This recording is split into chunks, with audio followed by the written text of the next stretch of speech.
आगे बढ़ते हैं अब मार्केट के टेक्निकल ट्रेंड्स और बिग एंड बोल्ड कॉल्स के लिए। अब हमारे साथ केडियानॉमिक्स के सुशील केडिया जुड़े हैं। Sushil ji, good morning. करो एक फिल्मी डायलॉग के साथ शुरुआत करूं। करो।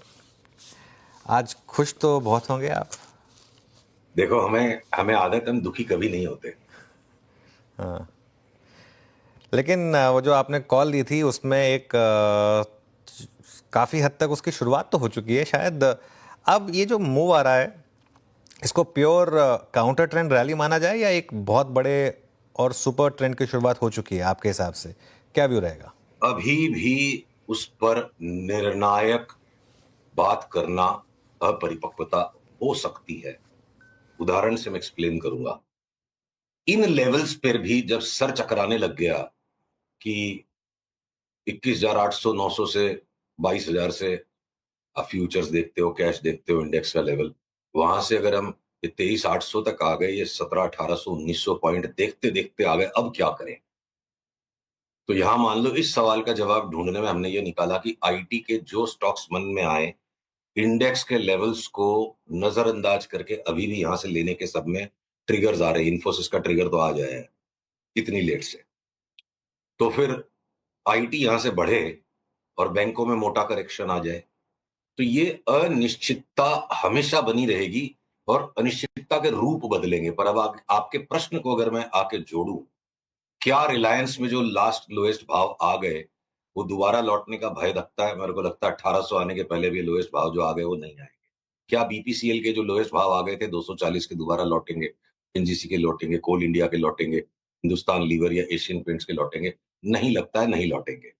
तो लार्जली स्पीकिंग 22,000 के आसपास का मार्केट बॉटम लगता है। बहुत बड़ी संख्या में स्टॉक्स ऐसे जिनके फाइनल बॉटम लगता है हो चुके हैं, पर फिर भी हो सकता है कि प्राइवेट बैंक्स में, अब मान लीजिए अगर कोटक पे एक अपवाद का व्यू बन रहा है, सेल सिग्नल अभी बना नहीं है, मैं नहीं कह रहा हूं अभी अगले आधे घंटे में भेज दो, हो सकता है 2 4 5 दिन लगेंगे, हो सकता है इसको और पोस्टपोन करके हम और 15 दिन बाद करना पड़े।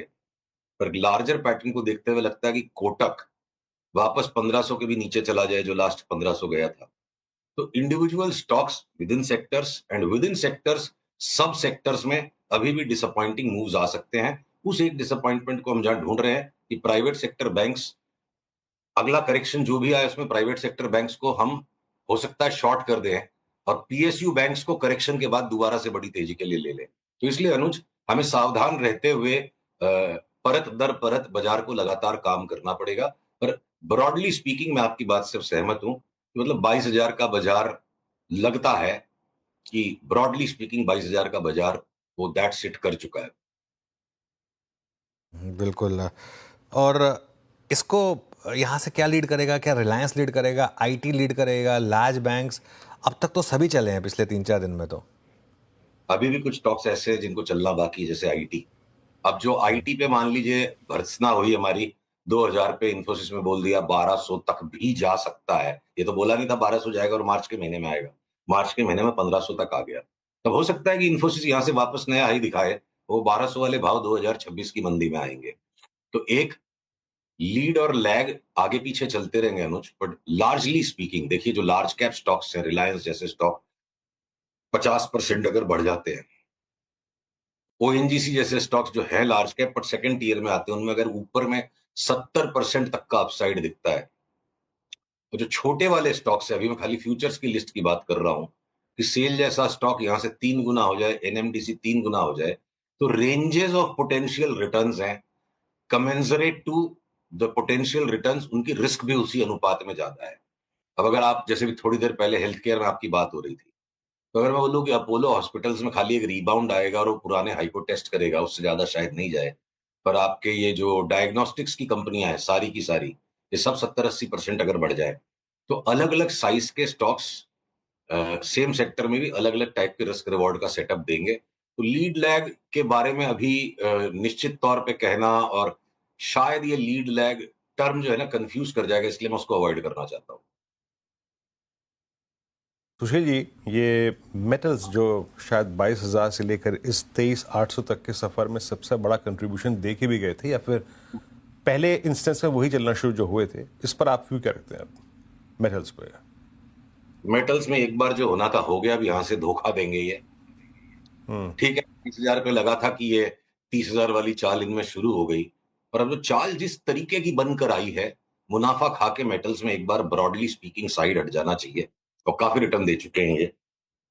मेटल्स जब ठंडे होंगे, थोड़ा बैंक्स ठंडी होंगी, तब आईटी को मौका मिलेगा, तब पीएसयू स्टॉक्स को मौका मिलेगा। तो वो सीता-गीता का गेम चलता रहेगा बाजार में, सेक्टर रोटेशंस, रिले रेस जैसे राकेश जी बोलते थे, वो चलेगी। तो मेटल्स में जो सोचा था कि वो फाइनल फाइनल बॉटम हो गया और यहाँ से मेटल्स एक तरफा रॉकेट दे देंगे, ऑलरेडी रॉकेट बन गए और लगता नहीं कि फाइनल बॉटम हुआ है, अभी वो कन्विक्शन नहीं आ रहा है मेटल्स की चार्ट पे। तो मैं बोलूँगा टेक प्रॉफिट करके मेटल्स में से लार्जली एक बार निकल जाना चाहिए। फिर देखेंगे दोबारा 10-15% घटने दीजिए, फिर दोबारा देखेंगे। तो प्रॉफिट्स अगर आप बना चुके हैं मेटल्स में तो सुशील जी के मुताबिक आपको वहां से निकलना चाहिए।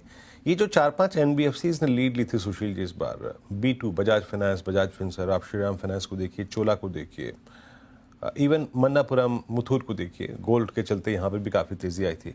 अब इन पे आपका सेंस क्या कह रहा है? देखिए, बजाज के जो 2 ट्विन्स हैं, वो एक अलग ही प्लैनेट से आए हैं। जैसे वो किताब थी ना, men are from Mars, women are from Venus.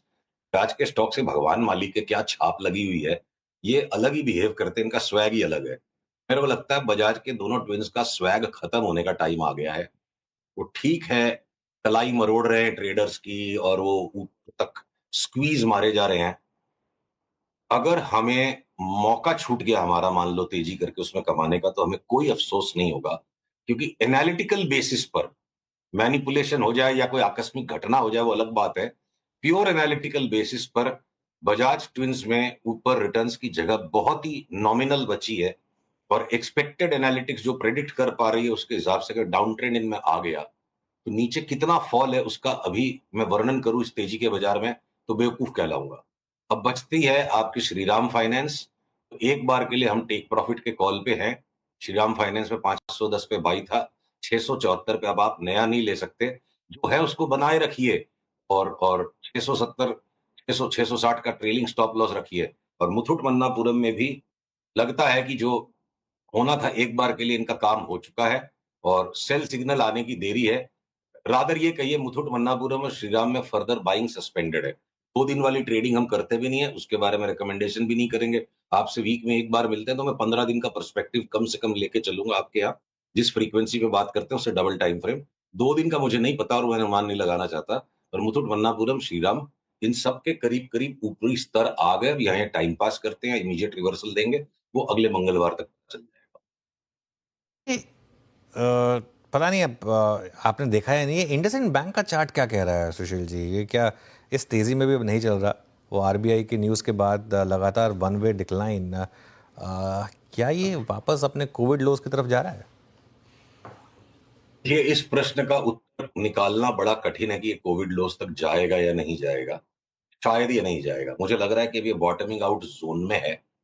पर बॉटम को मैं प्रीएम्प्ट करके प्रेडिक्ट नहीं करूँगा। मैं स्टॉक पे कुछ नहीं करूँगा जब तक ये 705 के नीचे-नीचे, 706 के नीचे, मैं फ्यूचर्स की बात कर रहा हूँ।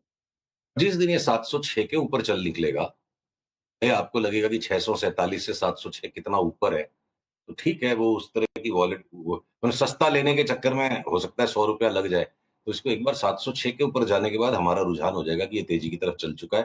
हो सकता है वो होने के पहले और भी ₹30-40 घट जाए। इसको जब तक ये पक्का बॉटम का फॉर्मेशन कंप्लीट नहीं करता, मैं यहाँ होशियारी नहीं मारना चाहता अनुज और 706 आज की तारीख में लगता है क्रॉस होने के बाद इसका अप ट्रेंड कन्फर्म होगा।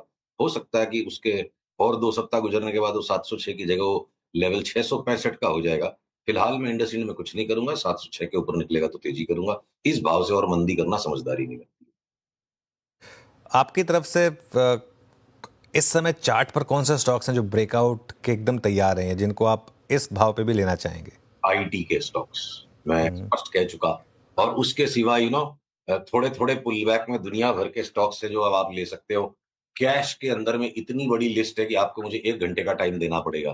तो ब्रॉडली अनलिवरेज्ड इन्वेस्टमेंट बाइंग किसी भी इंडेक्स के लेवल पर जिस-जिस स्टॉक में कोई आपको लगता है करंट आने लग गया, अनलिवरेज्ड इन्वेस्टमेंट बाइंग यहाँ करते हो तो रॉन्ग नहीं होगे और इस स्टेज पे बाजार के लिवरेज ट्रेडिंग करने वाला आदमी तेजी का व्यू रख करके भी उल्टे-सीधे काम करके नुकसान कर सकता है। तो अनलिवरेज्ड ये अभी अभी भी इन्वेस्टमेंट करने का समय है। आई थिंक स्पेकुलेशन के लिए मेंटली बाजार बढ़िया सिचुएशन में होगा।